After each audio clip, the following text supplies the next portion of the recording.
તારીખ 16/3/1990 વલસાડમાં હવાબાઈ હાઈસ્કૂલના ગ્રાઉન્ડ ઉપર સ્વામી સચ્ચિદાનંદ પરમહંસ ભક્તિ નિકેતન આશ્રમ પેટલાદ દંતાલીનું પ્રવચન.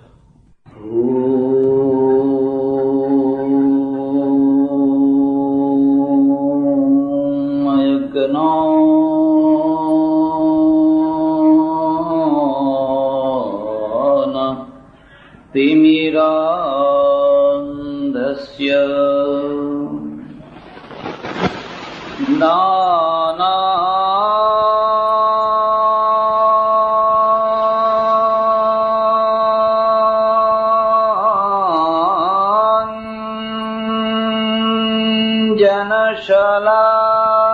जनशलाकया चक्षुरुन्मीलितम्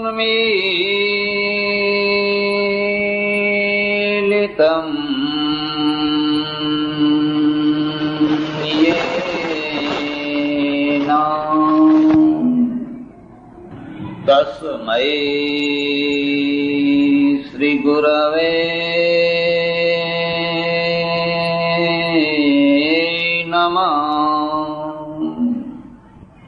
मूकम्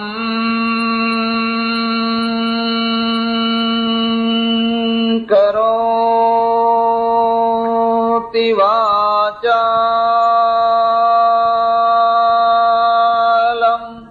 पंगुं लंघयते गिरिं यत्कृपातमहं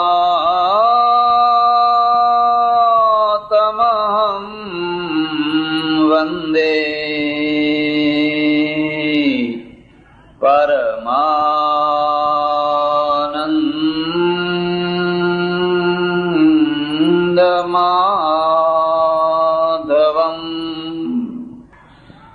भवानी शंकरौ वन्दे श्रद्धा विश्वासरूपिणौ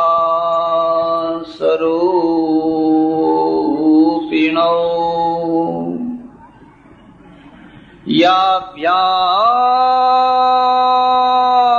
विना न पश्यन्ति सिद्धा स्वान्तस्थमीश्वरम्. ॐ नमो भगवते वासुदेवाय.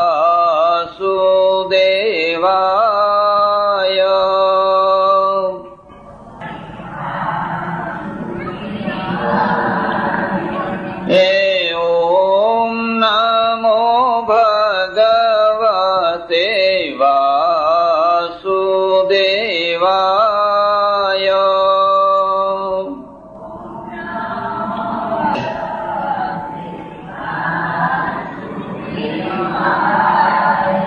ॐ नमो भगवते वासुदेवाय.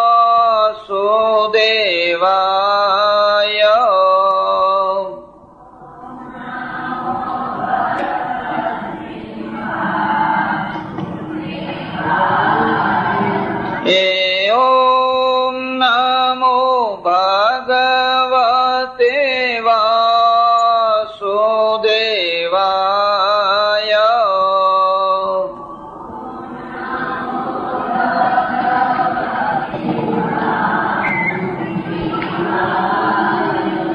ॐ नमो भगवते वासुदेवाय.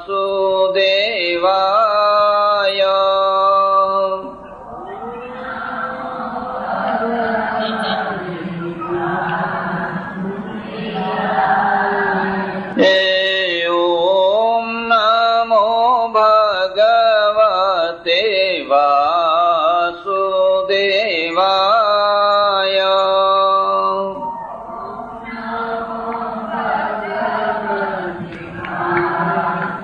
Amen. કૃષ્ણ કનૈયા રામચંદ્ર ભગવાન ઉમાપતિ મહાદેવ સનાતન ધર્મ સદ્ગુરુ નમઃ પાર્વતી પતે હર હર મહાદેવ હર. માતાઓ, બહેનો અને ધર્માભિલાષી સજ્જનો, 4 દિવસ માટે અહીં વલસાડમાં પ્રવચનોનો કાર્યક્રમ યોજાયો છે. આ 4 દિવસ માટે તમારી પાસે જે વાતો મારે રાખવી છે એ વાતો સાંભળીને કદાચ તમને ઉત્સાહ નહીં વધે. સામાન્ય રીતે ભારતમાં કોઈ સાધુ સંન્યાસી પાસેથી લોકો મોક્ષની વાતો સાંભળવા ટેવાયેલા છે, આત્માની વાતો સાંભળવા ટેવાયેલા છે. કુંડલીની શક્તિ કેમ જાગે, ઈશ્વરના દર્શન કેવી રીતે થાય, સાક્ષાત્કાર કેવી રીતે થાય, એવી બધી વાતો સાંભળવાને ટેવાયેલા છે. એટલે તમે પણ મારી પાસે જો એવી અપેક્ષા રાખતા હોવ તો તમે નિરાશ થશો. મારે તમને મોક્ષની વાતો નથી કરવાની, કારણ કે હું પોતે માત્ર મોક્ષ માટે ઘરમાંથી નીકળેલો. મોક્ષની તીવ્ર તાલાવેલીમાં મેં ઘર છોડેલું, પણ લગભગ 35 વર્ષની રખડપટ્ટી પછી હવે મોક્ષમાં મને રસ નથી રહ્યો. મોક્ષ થાય કે ન થાય, મોક્ષ હોય કે ન હોય, પણ મારો જે રસ છે એ સમગ્ર પ્રજાના પાયાના પ્રશ્નોમાં છે. અને જે પ્રશ્નો આજના પ્રશ્નો છે, આવતીકાલના પ્રશ્નો છે, આ પેઢીના પ્રશ્નો છે, આવનારી પેઢીના પ્રશ્નો છે, તમારા અસ્તિત્વના પ્રશ્નો છે, તમારા વ્યક્તિત્વના પ્રશ્નો છે, તમારી અસ્મિતાના સુરક્ષાના પ્રશ્નો છે. એ પ્રશ્નોમાં મને વધારે રસ છે. એટલે આ 4 દિવસ સુધી મારે એક જ વિષયની ચર્ચા કરવાની છે, અને એ વિષયનું નામ છે આપણા પ્રશ્નો. માત્ર આપણા પ્રશ્નો. હું એમ માનું છું કે જીવન એટલે પ્રશ્ન. જ્યાં સુધી પ્રશ્નો છે ત્યાં સુધી જીવન છે. અને સાધના એટલે એ પ્રશ્નોનું સમાધાન કરવું, એનું નામ સાધના. તમારા પાસે પડેલો પ્રત્યેક પ્રશ્ન સાધના માગે છે. તમે કેટલી સાધના કરો છો એનો આધાર એ છે કે તમે તમારા પ્રશ્નનું સમાધાન કેટલું કરો છો. સરદાર પટેલને હું સાધક માનું છું. આઝાદી પછી એમના પગ આગળ મોટો પ્રશ્ન પડ્યો હતો, આ 600 ઉપરના રજવાડા, એ રજવાડાને એક કર્યા વિના અમારી આઝાદીનું થશે શું? આખા શરીર ઉપર કોઢના ડાઘ હોય તો એ કોઢના ડાઘ વાળું માણસ કેવું રૂપાળું, કેવું કદરૂપું લાગે. અને તરત જ એમણે એ પ્રશ્નને પકડ્યો, સાધના શરૂ કરી. 1-1.5 વર્ષમાં એ આખા પ્રશ્નને પતાવી દીધો, બધા કોઢને મટાડી દીધા. હું એને સાધના માનું છું. લાલ બહાદુર શાસ્ત્રીના સામે પ્રશ્ન હતો, આ દેશમાં અનાજ નથી, દર 3જી રોટલી અમેરિકાથી આવે છે, અમેરિકાની સ્ટીમરો આવે છે, એમના ઘઉં આપણે ખાઈએ છીએ, એમના રાતડિયા આપણે ખાઈએ છીએ, એમની મકાઈ ખાઈએ છીએ.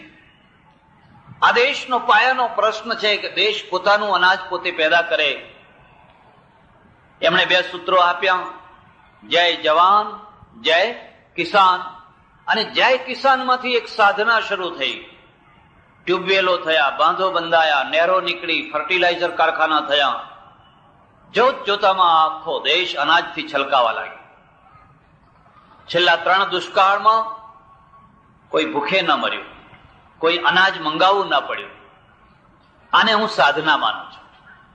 જે તમારા પગ આગળ પડેલા પ્રશ્નો છે, એમ હિન્દુ પ્રજાના આગળ પણ પ્રશ્નો છે. એક મુદ્દો યાદ રાખજો, જો તમે તમારા પ્રશ્નો હલ નહીં કરો અને વગર જોતા પ્રશ્નો ઉભા કરીને એ પ્રશ્નોમાં લાગે રહેશો તો તમે તરંગી પ્રજા હશો. અને તરંગી પ્રજા કદી સુખી નથી થતી હોતી. તરંગી પ્રજાનો કોઈ ભવ્ય ઇતિહાસ નથી હોતો. જે પ્રશ્ન છે જ નહીં એને તમે પ્રશ્નો બનાવી દો, અને જે પાયાના પ્રશ્નો છે એ પાયાના પ્રશ્નો તરફ ધ્યાન પણ ના આપો તો તમારા ચિંતનમાં કંઈક ત્રુટિ છે, તમારા અવલોકનમાં, તમારી દૃષ્ટિમાં કંઈક ત્રુટિ છે. ઇઝરાયેલની સમૃદ્ધિ કેવી રીતે થઈ, અમેરિકાની સમૃદ્ધિ કેવી રીતે થઈ, જાપાન આખી દુનિયા ઉપર made in Japan, made in Japan, made in Japan કેમ ફરી વળ્યું, અને આપણે એ બધું કેમ પ્રાપ્ત નથી કરી શક્યા? એના નિશ્ચિત કારણો છે. એ કારણો ઉપર આકાશમાં નથી મૂકેલા. ઈશ્વરે તમને ભિખારી નથી બનાવ્યા, ઈશ્વરે તમને ગરીબ નથી બનાવ્યા. તમારા ચિંતનની ત્રુટિના કારણે આ દશા થઈ છે. એટલે મારું એવું માનવું છે કે પ્રશ્નમાંથી જીવન શરૂ થાય છે. એક બાળક જન્મે છે, પ્રશ્ન લઈને જન્મે છે, અને એટલે એ રડે છે, અને રડે છે એટલે એનો પ્રશ્ન હલ થાય છે. તરત જ એ રડવા માંડે છે, એટલે એને દૂધ પીવું છે, એને પ્રાણવાયુ જોઈએ છે, એને બીજી તકલીફ છે, એટલે તરત જ એના પ્રશ્નો માટે એ લોકો તૈયાર છે. જો બાળક રડે જ નહીં, ભૂખ્યું હોય, તરસ્યું હોય, દુઃખી હોય, મચ્છર કરડતા હોય, વીછી કરડે, અને છતાંય બાળક રડે જ નહીં, તેના પ્રશ્નો કદી હલ ના થાય. પણ બાળક જેમ મોટું થાય છે એમ એના પ્રશ્નો મોટા થાય છે. સમાજ જેમ વિકસિત થાય છે એમ એના પ્રશ્નો પણ મોટા થાય છે. તમે જયારે અભણ હતા ત્યારે જે તમારા પ્રશ્નો હતા એ બહુ નાના હતા. હવે જયારે તમે ભણ્યા છો, ઉદ્યોગપતિ થયા છો, ઓફિસરો થયા છો, તમારા પ્રશ્નો મોટા બન્યા છે. જીવનની ક્ષિતિજોની સાથે પ્રશ્નોની ક્ષિતિજો પણ વિસ્તરતી હોય છે. એટલું નહીં, હું તો તમને એટલું કહું કે તમારા જીવનની ક્ષિતિજોને વિસ્તારનાર પ્રશ્નો જ છે. પ્રશ્નો થાય તો ક્ષિતિજો મોટી થાય, પ્રશ્ન જ ના થાય તો જીવનની ક્ષિતિજ તો બહુ નાની થઈ જશે. આ દિવાલને, આ થાંભલાને કોઈ પ્રશ્ન નથી, એટલે 100 વર્ષ ઉભો રાખો એમને ઉભો રહેશે, એના સામે કોઈ પ્રશ્ન જ નથી. તમે જયારે વાંસના મકાનમાં રહેતા હતા ત્યારે જે પ્રશ્નો હતા એના કરતા આજે ફ્લેટમાં કે બંગલામાં રહેવા ગયો ત્યારે પ્રશ્નો મોટા થયા છે. ત્યારે તમે કુવામાંથી પાણી લાવતા હતા, આજે તમારા ઘરમાં નળ આવે છે, ચકલી આવે છે, અને છતાંય પાણીનો પ્રશ્ન પહેલા કરતા મોટો થયો છે. કારણ કે ક્ષિતિજો મોટી થઈ. પહેલા પાણીનો વપરાશ બહુ થોડો હતો, એટલે થોડા પાણીમાં તમારું જીવન ચાલી રહેતું. આજે પાણીનો વપરાશ ઘણો મોટો થઈ ગયો, અને ક્ષિતિજ મોટી થઈ એટલે પ્રશ્નો મોટા થયા. હવે પ્રશ્નો મોટા થયા એટલે સાધના મોટી કરવી પડશે, અને સાધના છે એ હંમેશા પ્રશ્નોની સાથે દોડતી હોય છે. ઘણી વાર એવું બને કે પ્રશ્નો આગળ નીકળી જાય અને એના સમાધાન કરનારા જે સાધનો છે એ પાછળ રહી જાય. એ સમાધાન કરનારા સાધનો હવે પ્રશ્નોને હલ નહીં કરી શકે. પ્રશ્નો અને સમાધાનના કારણો બે પેરેલલ સાથે ચાલવા જોઈએ, અને સાથે ચાલશે તો જ તમે પ્રશ્નોને હલ કરી શકશો. અહીંથી પહેલા મુંબઈ જનારા કેટલા માણસો હતા? 100 વર્ષ ઉપર વલસાડથી મુંબઈ જનારા માણસોની સંખ્યા કેટલી? કદાચ 2, 5, 10 માણસો જતા હશે, એટલે બહુ નાના પ્રશ્નો હતા. આજે કદાચ 100 માણસો રોજના જતા આવતા હશે, કદાચ વધારે જતા આવતા હોય તમારી ટ્રેનોમાંથી. અને એટલે આ ટ્રેનો પણ તમને નાની ઓછી પડે છે, આ ટ્રેનો પણ વધારે ઓછી પડે છે. ક્ષિતિજ મોટી થઈ ગઈ, અને ક્ષિતિજને મોટી કર્યા પછી નાની ના કરી શકાય. નેવાના જે જળ છે એને પાછા મોભારે ના ચડાવી શકાય. એ આવ્યા છે મોભારે, એ મોભમાંથી આવ્યા છે, પણ એ નેવે પહોંચ્યા પછી એને ફરી પાછા મોભ ઉપર ના ચડાવી શકાય. એકવાર જીવનની ક્ષિતિજોને મોટી બનાવી દીધી પછી તમે એને નાની બનાવવા માંગો તો એ શક્ય ના થઈ શકે. તમે એને ફરી રોકી ન શકો. પહેલા લાકડા બાળતા હતા, હવે ગેસ આવ્યા પછી, ગેસના ચૂલા કર્યા પછી ફરી પાછા તમને લાકડામાં મૂકવા હોય ના થઈ શકે. તમારે એ જ દિશામાં આગળ વધવું પડે. એવી રીતે આ બીજો મુદ્દો યાદ રાખજો. પ્રશ્નો જયારે આગળ નીકળી જાય, એને સમાધાન કરનારા જે સાધનો છે એ પાછળ રહી જાય, તો એ પાછળ રહેલા સાધનોના દ્વારા આગળ નીકળેલા પ્રશ્નો તમે હલ નહીં કરી શકો. એ સાધનોને આગળ લઈ જવા પડશે. સાધનો એટલે શું? સાધનોનો અર્થ છે તમારા ચિંતનનું રૂપ. તમારું ચિંતન 2000 વર્ષ ઉપર સ્થગિત થયું છે કે તમારું ચિંતન 1990માં ચાલે છે? 1990માં અમેરિકાનું ચિંતન ચાલે છે એટલે એ એના પ્રશ્નોને બહુ સરળતાથી હલ કરે છે. જાપાનનું ચાલે છે. હમણાં 6-1 મહિના પહેલા હું જાપાન ગયેલો. જાપાન જોઈને મને બહુ નવાઈ લાગી. 60 ફૂટ ઉપર જાપાન દોડી રહ્યું છે. ટોક્યોમાં મેં જોયું 60 ફૂટ ઉપર જાણે આખું ટોક્યો દોડી રહ્યું હોય. કારણ કે વસ્તી ઘણી છે એટલે 4 માળના રસ્તા બનાવી દીધા. 4 માળ. કઈ લોખંડ નાખ્યું છે, કઈ ગડરો નાખ્યા છે, કઈ એના વળાંકો આપેલા છે. જિંદગીમાં એક વાર જોવા જેવું છે. અને 4, પહેલો માળ, બીજો માળ, ત્રીજો, ચોથો, આવવાના રસ્તા જુદા, જવાના જુદા. બાજુના મકાનો પાડી શકાય એમ નથી. પણ છતાં આ 1 કરોડ ઉપરની આબાદી છે, એની ગતિ રોકવી નથી. તમે સુરતમાં જજો, એક વાર ગાડી લઈને સુરતમાં પાર કરજો, તમને ખ્યાલ આવશે કે આના કરતા પગે ચાલીને આવ્યા હોત તો વહેલા નીકળ્યા હોત. તમે મુંબઈ જજો, પેલો કયો ભુલાભાઈ માર્ગ, કયો માર્ગ? ભુલેશ્વર. 1 કલાકે તમારી ગાડી 1/2 કિલોમીટર જાય તો તમે જોજો. કેમ? કારણ કે સાધનો સ્ટોપ થઈ ગયા છે. હવે આપણે વિચારીએ છીએ શું કરવું. હવે શું કરવા માટે એક ડેપ્યુટેશન નિમવાનું. એ 3 વર્ષ પછી વિચાર કરીને કહેશે કે આ કરવું. એના ઉપર વિચાર કરનારા કહેશે કે નહીં, એ તમારું સૂચવેલું બધું સૂચન બરાબર નથી. 5 વર્ષ બગડી ગયા. આખું જાપાન 60 ફૂટ ઉપર દોડી રહ્યું, 70-80 કિલોમીટરની ઝડપે દોડી રહ્યું છે. કોઈ ધીમું વાહન ચાલતું નથી, સડસડાટ જઈ રહ્યું છે. એરપોર્ટ ઉપર જવું હોય નક્કી ટાઈમે તમે પહોંચવાના જ છો, કારણ કે અવરોધ નથી. સમયની સાથે એ ચાલે છે. આપણે સમય આગળ નીકળી ગયો, આપણા સાધનો પાછળ રહી ગયા. હવે પાછળ રહી ગયેલા સાધનો તમને લોઅર પ્રજા બનાવી દેશે. તમને સુપર પ્રજા નહીં થવા દે, તમને લોઅર પ્રજા બનાવી દેશે. અને લોઅર પ્રજા છે, દુનિયામાં એનું માન ના હોય, દુનિયામાં એની પ્રતિષ્ઠા ના હોય. સુપર પ્રજાની જ પ્રતિષ્ઠા હોય. બસ આ જ રીતે આપણા સામે કેટલાક મહત્વના ગંભીર પ્રશ્નો છે.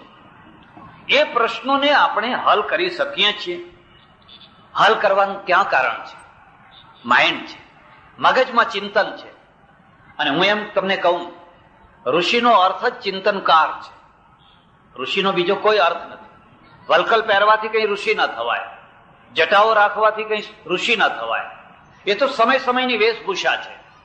ઋષિનો અર્થ છે તાજામાં તાજું જેની પાસે ચિંતન હોય અને ધરાતલ ઉપરનું સચોટ ચિંતન હોય, એને ઋષિ કહેવાય. તમે માત્ર ભૂતકાળ જોઈને રાજી થયા કરશો, ભૂતકાળની વાતો સાંભળીને રાજી થયા કરશો તો તમે લોઅર પ્રજા થઈ જશો.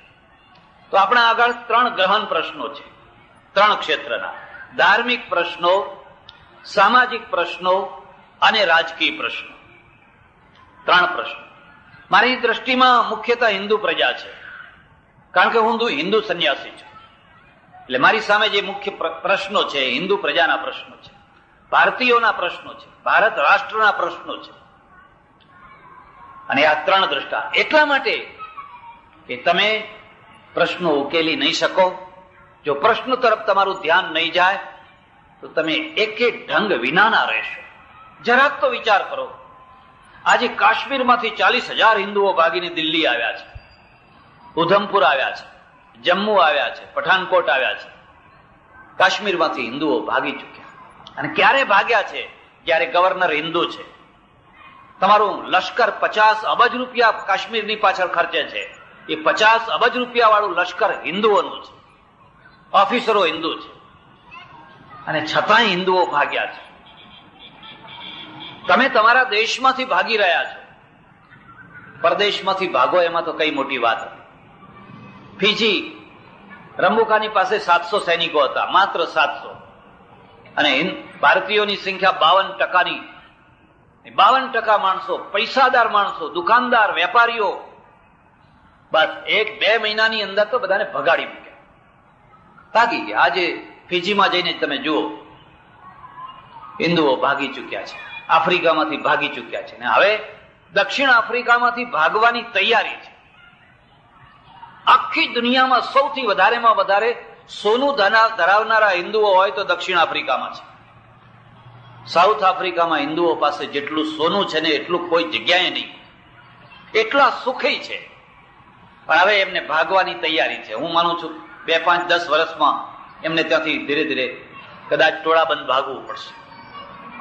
તમારા ગંભીર પ્રશ્નો છે. એવું શું કારણ છે કે તમે તમારા દેશમાં શાંતિથી રહી નથી શકતા?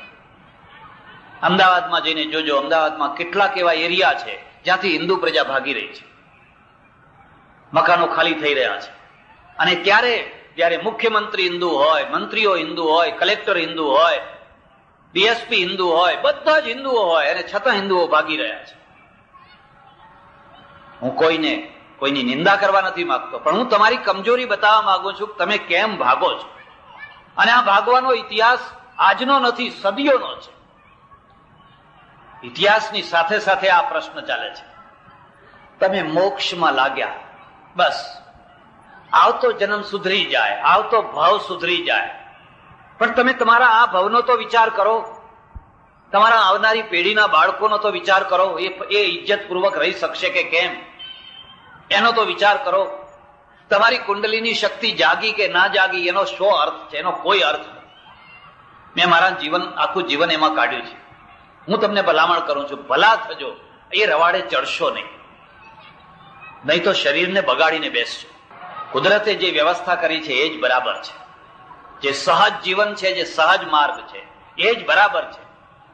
બાકી જો વગર જો નેતી ધોતીને બસ્તી કરવા ગયા તો ઉલટું શરીર ખરાબ કરીને બેસશો. એની કોઈ જરૂર નથી. કુદરતે આપોઆપ વ્યવસ્થા કરી છે. આ માત્ર જરૂર છે સંયમની. ખોરાકનો સંયમ, રહેણીકેણીનો સંયમ. તમારે કશું કરવાની જરૂર નથી. પણ જો કોઈ ઊંચી વાતો સાંભળીને એ તરફ દોડ્યા તો ઉલટું તન ને મન બેય બગાડીને રહેશે. મારા એવા કેટલાય ઓળખીતા માણસો છે જે નથી અહીંના રહ્યા, નથી તહીંના રહ્યા. એ બેયમાંથી એકે ઢંગ ધડાવીના નથી. એમનું શરીર સ્વસ્થ થયું. અને મેં તો કેટલા યોગીઓને જોયા છે, કેટલા યોગીઓની સાથે મહિનાઓ સુધી રહ્યો છું. હું કોઈના નામ આપવા નથી માંગતો. બહુ પ્રસિદ્ધ યોગીઓની સાથે મેં જીવન કાઢ્યું છે. એ બધા રોગિષ્ટ થઈને ભોળી હાલતમાં મર્યા છે. એટલા રોગ એમને વળગ્યા છે અને ભોળી હાલતમાં મર્યા છે. અને જે કુંભાર, સુથાર, ખેડૂત, ગામની કામ કરનારી સ્ત્રી, વલણો વલાવનારી, ઘાસ કાપનારી, મજૂરી કરનારો જે વર્ગ એ શાંતિથી મર્યો છે. મરતી વખતે તન અને મન બેયને શાંતિથી રાખીને મરી શક્યો છે. એટલે મારી તમને એક ખાસ ભલામણ છે, પેટ ચોરીને પીડા ઉભી ન કરો. સહજ માર્ગ એ જ બરાબર છે. જે કુદરતનો સહજ માર્ગ છે એ જ બરાબર છે. અને એમાં તમને ઈશ્વરે તમને નજીકમાં દેખાશે. તો હું મૂળ વાત ઉપર આવું. આપણા સામે કેટલાક પ્રશ્નો છે અને એ પ્રશ્નોમાં પહેલો પ્રશ્ન ધાર્મિક પ્રશ્ન છે. તમારી ધાર્મિક સ્થિતિ કેવી છે? બીજા જે પ્રસિદ્ધ ધર્મો છે એ પ્રસિદ્ધ ધર્મોની તુલનામાં તમારી ધાર્મિક સ્થિતિ વધારે સંતોષકારક છે?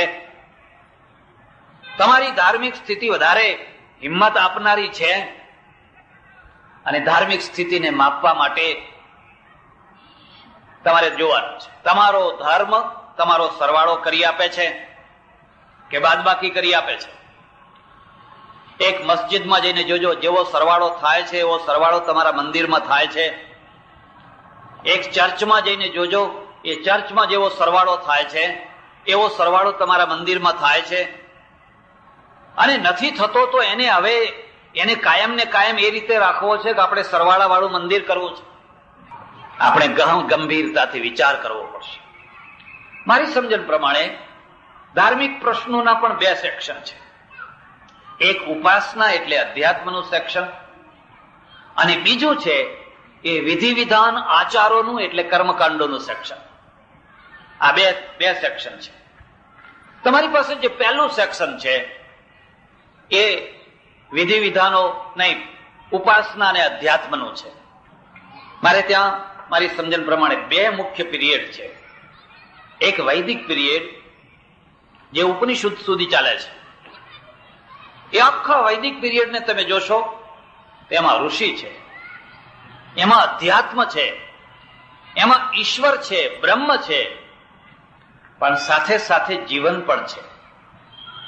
જીવનની નકારાત્મકતા નથી.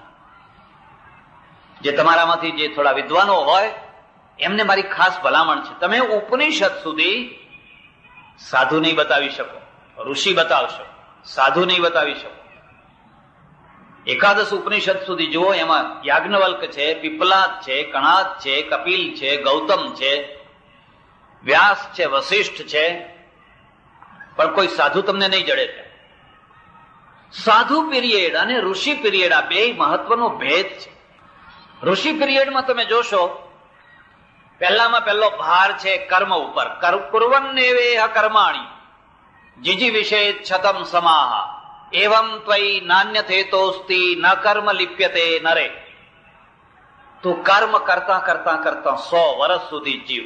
કુર્વન્નેવેહ કર્માણી. મારા હાથમાં દાતરડું હોય, મારા હાથમાં દેશનું કાર્ય હોય, સમાજનું કાર્ય હોય, રાષ્ટ્રનું કાર્ય હોય, મારા કુટુંબનું કાર્ય હોય ને કાર્ય કરતા કરતા હું જીવું. પણ જીવું તો કેવી રીતે જીવું? અનાસક્તિ ભાવથી જીવું. અને અનાસક્તિનું દ્રષ્ટાંત જોવું હોય તો ગાંધીજીમાં જોજો. આખા રાષ્ટ્ર માટે હું કાર્ય કરું, પણ મારા માટે કોઈ મને અપેક્ષા ના હોય, ના પ્રધાનમંત્રી થવાની, ના રાષ્ટ્રપતિ થવાની, ના મારા છોકરાઓને ગોઠવવાની, મારા કુટુંબને ગોઠવવાની કોઈ આસક્તિ ન હોય. અધ્યાત્મ અને કર્મયોગ બે સાથે ચાલે છે. તમે ઋષિ પીરિયડના એક ખાસ ધ્યાનથી જોશો કે ઋષિ છે ને એ સમાજનું ઉપયોગી જીવન જીવે છે. કોઈ નદી કિનારે ગુરુકુળ બનાવે છે, અને ગુરુકુળ કેવી રીતે બનાવે? કોઈ ફંડફાળો નહીં કરવાનો, રાજા પાસે લાંબો હાથ નહીં કરવાનો, શેઠિયાઓ પાસે લાંબો હાથ નહીં કરવાનો. અને આ એક ખાસ નિયમ છે, યાચના કરનાર માણસ ખુમારીનું જીવન ના જીવી શકે, અને યાચના કરનાર માણસ સત્યની સ્થાપના ના કરી શકે. અને આપણા ત્યાં એવી માન્યતા છે કે ધર્મ છે એ સત્ય અને ન્યાયના સંપુટમાં રહેતો હોય છે. ધર્મ કદી પણ સંપુટ વિના રહી ન શકે. એને એક નીચે સત્યનો કોડિયું જોઈએ, ઉપર ન્યાયનું કોડિયું જોઈએ, વચ્ચે ધર્મ રહેતો હોય છે. સત્યની સ્થાપના કરી આપે એનું નામ ઋષિ છે, અને ન્યાયની સ્થાપના કરી આપે એનું નામ રાજા છે, એનું નામ નેતા છે. વૈરાગ્ય વિના, જ્ઞાન વૈરાગ્ય વિના સત્યની સ્થાપના ના થાય, અને પરાક્રમ વિના, શૌર્ય વિના ન્યાયની સ્થાપના ના થાય. કાયર માણસને તમે નેતા બનાવો, એ ન્યાયની સ્થાપના નહીં કરશે, ગભરાઈ જશે. ન્યાયાધીશની ખુરશી ઉપર એક કોઈ બીકણ માણસને બેસાડો, એ ન્યાય નહીં આપી શકે. એને તો એક ધમકી આપો એટલે એની કલમ બદલાઈ જશે. એક માત્ર ધમકી આપી દો, જો સાહેબ બહાર નીકળો પછી તમારી ખબર પાડી દઈશું. એ તો શૌર્યનું આસન છે, એ નેતાનું આસન છે, એ શૌર્યનું આસન છે. અને તમે ક્યારે આપી શકો કે તમે તમારા જાનની પરવા કર્યા વિના તમારા પરાક્રમનું ડગલે ને પગલે તમારે પરાક્રમ. વલ્લભભાઈમાં એ પરાક્રમ હતું, અને હતું એટલે એ કાર્ય કરી શક્યા. બાકી ઘણા માણસો પ્રામાણિક હોય, સાચા હોય, પણ ન્યાયની સ્થાપના ના કરી શકે, બીકણ હોય. પ્રામાણિક હોવું જ પર્યાપ્ત નથી, પણ શૌર્ય હોવું જોઈએ, પરાક્રમ હોવું જોઈએ. નેતામાં પરાક્રમ જોઈએ, તો જ એ ન્યાયની સ્થાપના કરી શકે. સૌરાષ્ટ્રની એક વાત તમને કહું. સૌરાષ્ટ્રમાં એક જસદણ નામનું સ્ટેટ છે, અને જસદણ નામના સ્ટેટમાં 17 વર્ષનો એક કાઠી દરબાર ગાદીએ બેઠો. 17 વર્ષનો છોકરો, થોડા દિવસ જ થયેલા. એની પાસે એક કેસ આવ્યો. એક ખેડૂતની સ્ત્રી કણબી ખેડૂતની સ્ત્રી, એનો પતિ બે રોતા કકડતા આવ્યા, બાપુ બાપુ બાપુ કરતા. કેસ શું હતો? ખળા લેતા હતા, ખળા કરેલું ખળું, અને રાજાનો જે મામો હતો એ નીકળ્યો, દારૂ બારૂ પીને નીકળેલા ઘોડી ઉપર. એનો હોકો છે ને, એ હોકો બુજાઈ ગયેલો. એટલે પેલા ખેડૂતને કહે છે, હે ખેડૂત, તારી આ દંતાળી છે ને એ તોડ અને મને હોકો ભરી આપ, એનો દેવતા પાડ ને મારો હોકો ભરી આપ. પેલા ખેડૂતે કહ્યું, બાપુ આ દંતાળીથી તો મારે ખડું લેવાનું, ઉપર વાદળા છે, વરસાદ તૂટી પડે તો મારો 12 મહિનાનો રોટલો જાય, હું બીજા લાકડા લાવીને તમને દેવતા પાડી આપું. એ પેલો મામા રૂઆબમાં કહે છે કે નહીં, આ દંતાળીનો દેવતા લાંબો ટાઈમ રહે, મારે હોકો લાંબો ટાઈમ પીવા કામ આવે. એની પાસે દંતાળી તોડાવી, એના દાંતા તોડીને એનો હોકો ભરાયો. બન્યું એવું કે વરસાદ પડ્યો ને ખેત ખડું ભરાઈ ગયું. પેલી સ્ત્રી છે ને, પુરુષ ડુસકે ને ડુસકે રડવા માંડ્યો, અરે રે 12 મહિનાનો મારો રોટલો ઝૂંટાઈ ગયો. એટલે પેલી સ્ત્રીએ છે ને, સ્ત્રીએ એને હિંમત આપી. તમારે જોવું હોય તો જોજો, દુનિયાની જેટલી ક્રાંતિઓ થઈ છે નાની મોટી, બધાની પીઠ પાછળ કોઈ સ્ત્રી હોય છે. પુરુષ કાર્ય કરે પણ સ્ત્રી પાછળથી પુશિંગ કરે તો એ સ્ત્રી જો એને ખેંચી લે તો રણે ચડેલો માણસ પાછો ઘરમાં આવીને ઊંઘી જાય. એને પુશિંગ કરે. રડો છો શું બેઠા બેઠા? જાઓ દરબારને જઈને ફરિયાદ કરો. હવે અમે તો મર્યા જ છીએ ને, મરેલા માણસને બીજું શું મરવાનું હોય? અને બે બિચારા લગર વગર પલળેલા ફાટેલા કપડા, સૌરાષ્ટ્રની જે ધરતી ઉપર જે ગરીબાઈ હતી, જે ત્રાસ હતો, જે જુલમ હતો, એ તો જે રહ્યા હોય એને ખબર હોય.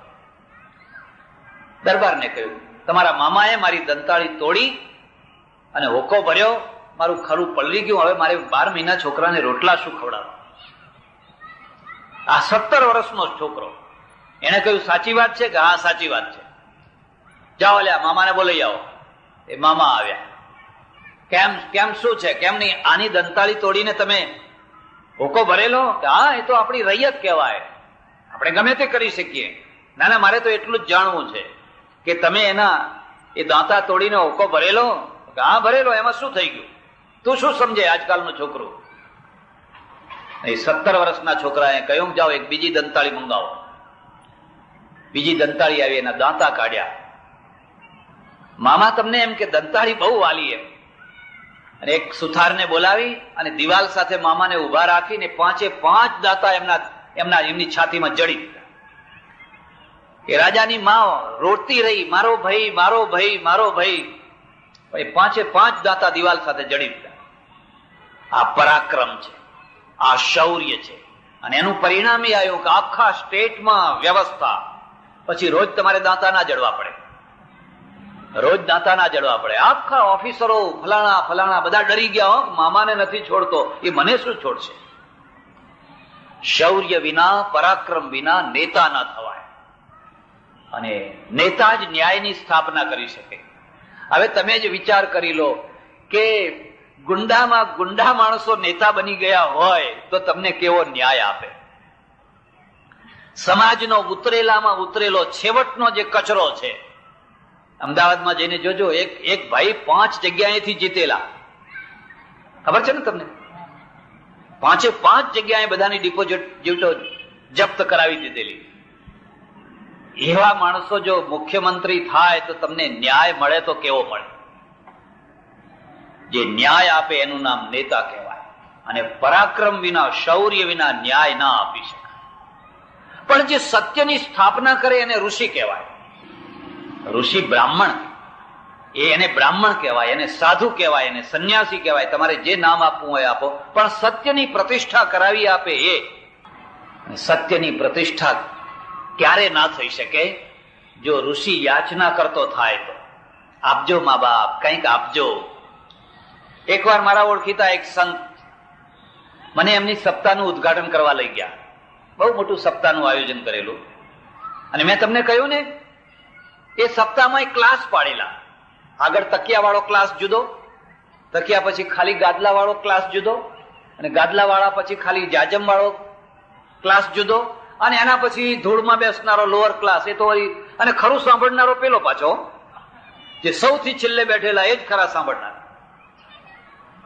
હવે બન્યું એવું કે સૌથી આગળનો જે ક્લાસ પેલો આવા ગાદીવાળો, એમાં એક 62-65 વર્ષના ડોસા ઊંઘી ગયેલા, પગ લાંબા કરી અને સુઈ ગયેલા, અને પેલું ધોતિયું થોડું આગુ પાછું થઈ ગયેલું. મને કહે, પેલા મહારાજ મને કહે હવે તમારું ઉદઘાટન ભાષણ શરૂ કરો. મેં કહું ઉદઘાટન ભાષણ તો શરૂ કરું, પણ મારું ધ્યાન વારંવાર પેલા ડોસા ઉપર જાય છે. તમે ભલા થઈને એમને જગાડો અને આમ સીધા બેસવાનું કહો. મને કે બોલશો નહીં, એમને ઊંઘવા દો. મેં કહું એ કથા સાંભળવા આયા છે કે ઊંઘવા આયા છે?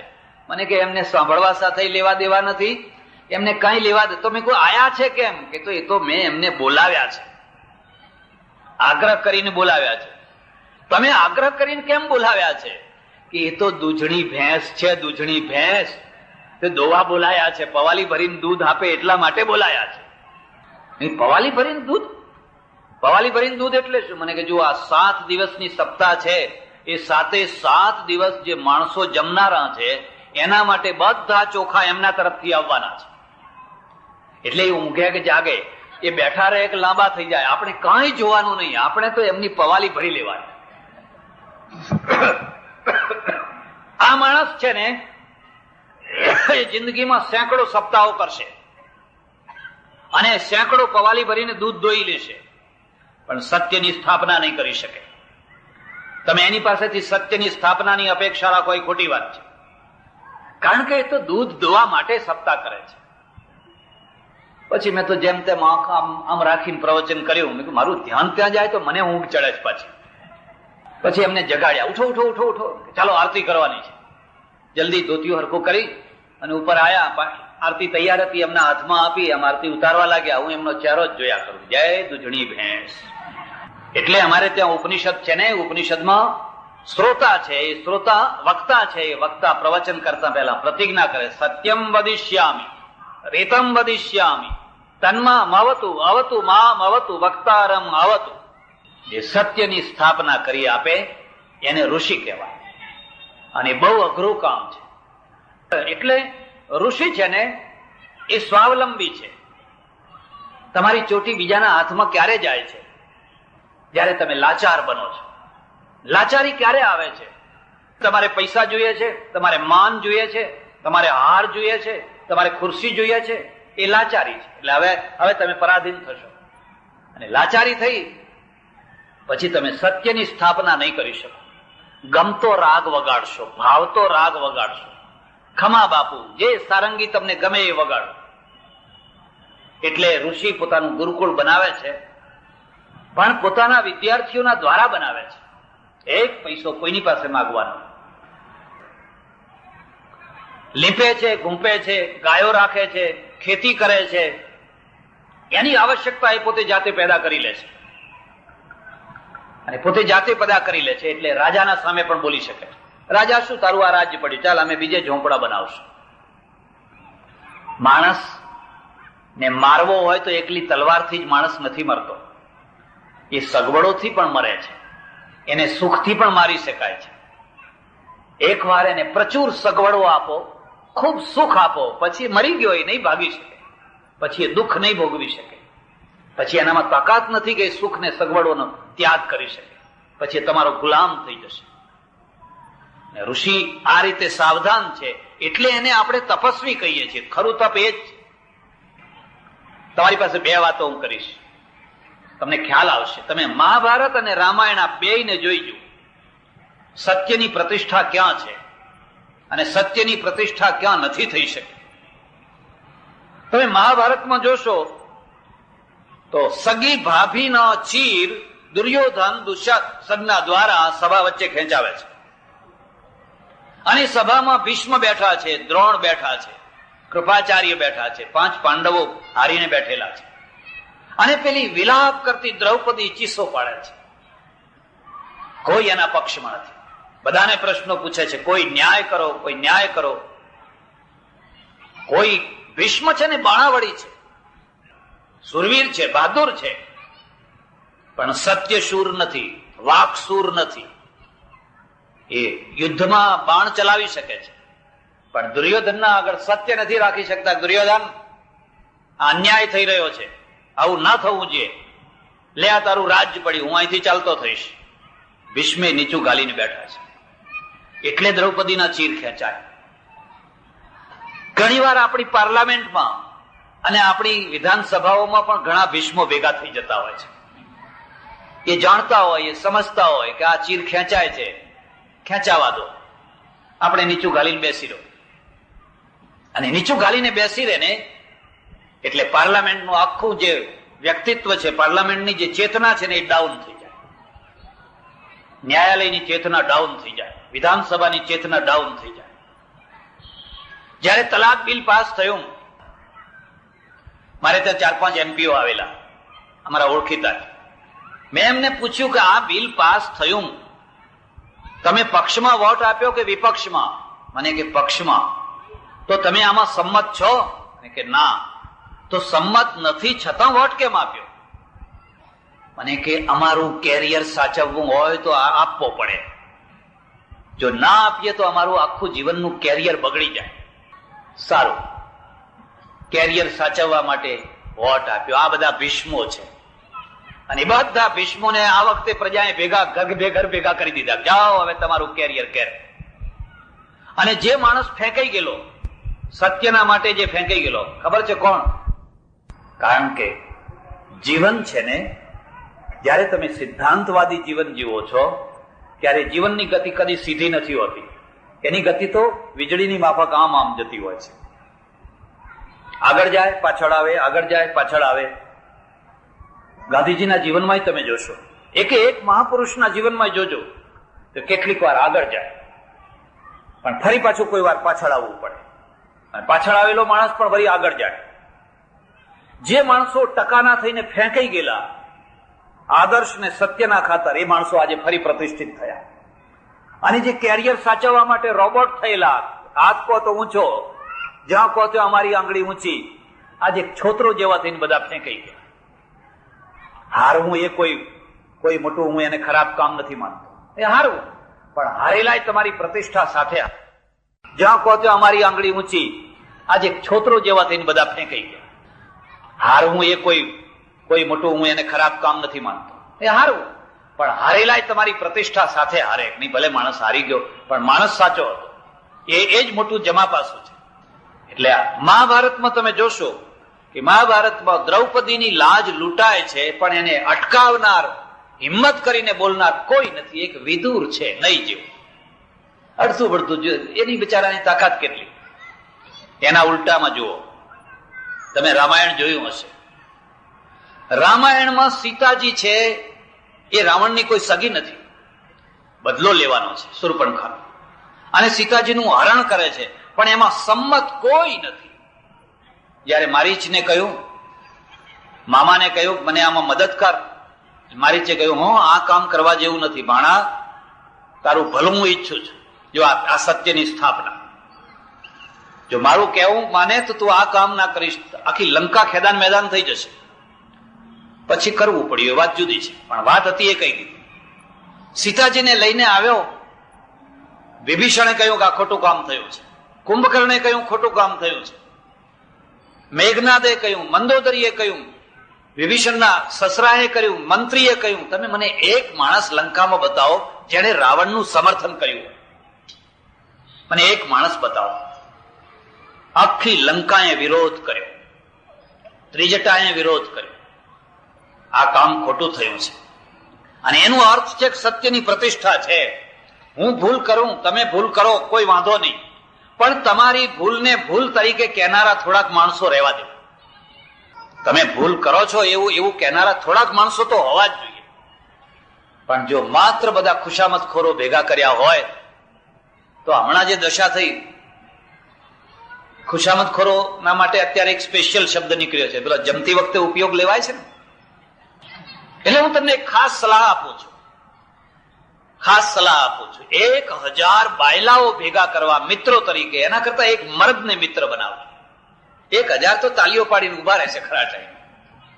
એક મર્દ હોય ને એને મિત્ર બનાવજો, એ તમારા સુખમાં, દુઃખમાં, વિપત્તિમાં સાથ નહીં છોડે. રામાયણ પાસે શીખવું હોય તો આ શીખજો. રાવણે કહ્યું મેં ભૂલ કરી છે, હું જાણું છું, હું એમ નથી કહેતો કે મેં ભૂલ નથી કરી, મેં ભૂલ કરી છે, પણ હવે હું પાછો પગ નહીં મારું. હવે એને હું સુધારીશ નહીં. મારાથી હવે સુધરી નહીં શકે. હવે તો તમારા પાસે બે જ રસ્તા છે. કાં તો તમે મને સાથ આપો અને નહીં તો પછી ચાલતા થાઓ. એ ચાલતા થનારામાં વિભીષણ નીકળ્યો. અને ભૂલ છે છતાંય અમે તારો સાથ નહીં છોડીએ એમાં કુંભકર્ણ નીકળ્યો, એમાં મેઘનાદ નીકળ્યો, એમાં મંદોદરી નીકળી. કુંભકર્ણે કહ્યું તે ભૂલ કરી છે પણ હું તારો સાથ નહીં છોડું, કારણ કે તું મારો ભાઈ છે. અને આ પૂજા છે એમાં કોવારો લાગ્યો હોય તો એને મલમપટ્ટી કરવાની, એને દવા કરવાની, એને કાપીને ફેંકી નહીં દેવાની. હું તારો સાથ નહીં છોડું. એનું નામ મર્દ છે, મર્દાંગી છે. તમે મિત્ર બનાવો તો એવો મિત્ર બનાવજો જે વિપત્તિના ટાઈમે તમારાથી ભૂલ થઈ બેસી હોય એ ટાઈમે પણ તમારા માટે પ્રાણ આપવા તૈયાર થાય. ખસી જવું એ તો બહુ જુદી વાત છે. અને ખસી જવાના તો ઘણા નિમિત્તો હોય છે. પ્રત્યેક ઘટનાને જુદી જુદી એંગલોથી જોઈ શકાય છે. અને જેને ખસી જવું છે એ તો તરત જ બાના કરી દેશે, અમે તમારી સાથે રોત પણ તમારે વાત થયું એટલે હવે અમારાથી નહીં રહેવાય. પણ પેલો મર્દ માણસ છે ને એ બાના નહીં કરે. ભલે તારાથી ભૂલ થઈ, આ ખોટું પગલું ભરાઈ ગયું, પણ હવે મારું માથું તારી સાથે પડશે રણ મેદાન. મરતા સુધી હું તને સાથ આપીશ. એટલે તમે જોશો, આપણે ભલે ગમે એમ કહેતા હોઈએ પણ એટલું તો તમારે માનવું પડશે કે જો લંકાની અંદર આ બધા સત્યની સ્થાપના કરનારા ના હોત તો 10 મહિના સુધી સીતાજીને આ રાવણ આંગળી ના અડાડી શક્યો, એ દશા ના થઈ. લંકામાં સત્યની પ્રતિષ્ઠા છે એટલે આંગળી નથી અડાડી શકતો. હા, એને ભય બતાવે છે, લોભ બતાવે છે, લાલચ બતાવે છે, પણ મરતા સુધી એને સીતાજીને હાથ નથી અડાડ્યો. ત્યારે અહીંયા તો દુશાસન પેલી રજસ્વળા સ્ત્રીને ખેંચી લાવે છે, એની સગી ભાભી છે અને બિચારી રજસ્વળામાં છે. ચોટલો પકડીને ખેંચી લાવે છે અને સભા વચ્ચે કર્ણ અને દુર્યોધન કહે છે એને વસ્ત્ર વિનાની કરીને મારી જાંઘ ઉપર બેસાડો. બેયના ચારિત્રો કેટલા એકનું કેટલું ડાઉન થયેલું છે. કોઈ દુશ્મનની પત્નીને એક રાત તો ઘરમાં રાખી જોજો, પછી રાવણની આલોચના કરજો. એને 10 મહિના રાખી હતી પણ આંગળી નથી અડાડી. અને એનું એક જ કારણ છે સત્યની પ્રતિષ્ઠા. એને સાચું કહેનારા લોકો હતા. ઋષિનો અર્થ છે જે સત્યની પ્રતિષ્ઠા કરે. અને સત્યની પ્રતિષ્ઠા કરવા માટે એકલું જ્ઞાન નહીં, એકલો વૈરાગ્ય નહીં, જ્ઞાન અને વૈરાગ્ય બે જ. આ બીજી વાત યાદ રાખજો. જેમ ધર્મ સત્ય ને ન્યાયના સંપુટમાં રહે છે, એમ વૈરાગ્ય છે, જ્ઞાન છે ને હંમેશા વૈરાગ્યના કવચમાં રહે છે. એને વૈરાગ્યનું કવચ હોવું જોઈએ. વૈરાગ્ય ક્રિયા નથી. જેમ તમારા શરીરની અંદર રોગ નિવારક, રોગનું પ્રતિકાર કરનારા જંતુઓ છે, એમ જ્ઞાનને રોગ લાગુ પાડનારા જંતુઓનો પ્રતિકાર કરવાની ક્ષમતા વૈરાગ્યમાં હોય છે. લે આ તારું રાજ્ય પડ્યું, ચાલ હું ચાલતો થઉં છું. લે આ તારું સાહેબી પડી, હું ચાલતો થઉં છું. એ વૈરાગ્ય છે. અને એ બે જેમાં હોય, અને જ્ઞાન છે ને નવામાં નવું, તાજામાં તાજું, તમારા ચિંતનમાં મૌલિકતા હોય, નવીનતા હોય, પ્રશ્નોના સાથે ચિંતન ચાલતું હોય. એટલે તમે જોશો તો વૈદિક કાળ ઉપનિષદ સુધીનો જે કાળ છે એ આખો કાળ ઋષિ કાળ છે. ઋષિ છે, એને પત્ની છે, એના બાળકો છે, સમાજના બાળકોને ભણાવે છે, ભણાવીને પાછા આપે છે, પોતાની પાસે રાખી નથી લેતા. હું ફરીથી તમને કહું છું, તમે ઘેર જઈને તપાસ કરજો, ઉપનિષદ સુધી તમને કોઈ સાધુ જ જોવા નહીં મળે, ઋષિ જ ઋષિ જોવા મળશે. યાન્યસ્માકમ સુચરિતાની તાન્યૈવ તયો ઉપાસ્યાની નો ઇતરાણી. અમારા જે સારા આચરણો હોય એના અનુકરણ કરજો. હવે ઘેર જાઓ. ભૂત્યૈ ન પ્રમદિતવ્યમ, દેવકાર્યૈ ન પ્રમદિતવ્યમ, પિતૃકાર્યૈ ન પ્રમદિતવ્યમ. 2 પૈસા કમાવામાં પ્રમાદ ના કરશો, 2 પૈસા કમાજો. દેવ કાર્યમાં પ્રમાદ ના કરશો, મા બાપની સેવા કરવામાં પ્રમાદ ના કરશો. ઋષિકુળ કે ગુરુકુળ સમાજ માટે સૌથી મોટામાં મોટું ઉપકારક કેન્દ્ર. ત્યાંથી બાળક તૈયાર થઈને ગ્રસ્તાશ્રમમાં આવે છે અને એ બાળક પછી નાગરિક બને છે. આપણે ઉત્તરકાળમાં જઈને જોઈએ છીએ, ઉત્તરકાળમાં સાધુ પીરિયડ આવી ગયો, ઋષિ પીરિયડ પૂરો થયો, સાધુ પીરિયડ આવ્યો. સાધુ પીરિયડમાં અને ઋષિ પીરિયડમાં ફરક શું છે? સાધુ પાસે જ્ઞાન છે, સાધુ પાસે પણ વૈરાગ્ય છે. એવું નથી એમ, પણ એનો અભિગમ શું છે? એનો અભિગમ છે ભિક્ષા લોકો આપે, આજીવિકા લોકો ઉપર ચાલે છે. ઋષિની આજીવિકા પોતાના ઉપર ચાલે છે, ખેતી કરે છે, ગાયો રાખે છે ગુરુકુળની અંદર. સાધુ જેની ભિક્ષા લેવા જાય છે, ભિક્ષાના બદલામાં શું આપે છે? ભિક્ષાના બદલામાં સત્સંગ આપે છે.